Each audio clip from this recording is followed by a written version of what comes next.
اگر چنانچه یه وقتی هم در فرض محال قرار بود دولت جمهوری اسلامی با رژیم آمریکا مذاکره هم بکنه، با این دولت کنونی آمریکا هرگز مذاکره نمیکنه.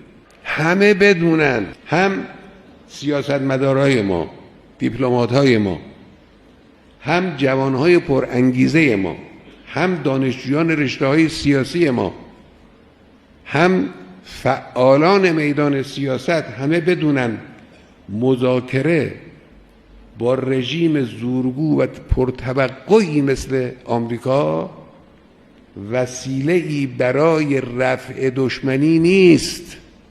مذاکره وسیله‌ای برای رفع دشمنی آمریکا نیست، بلکه مذاکره ابزاری در دست او برای اعمال دشمنی است.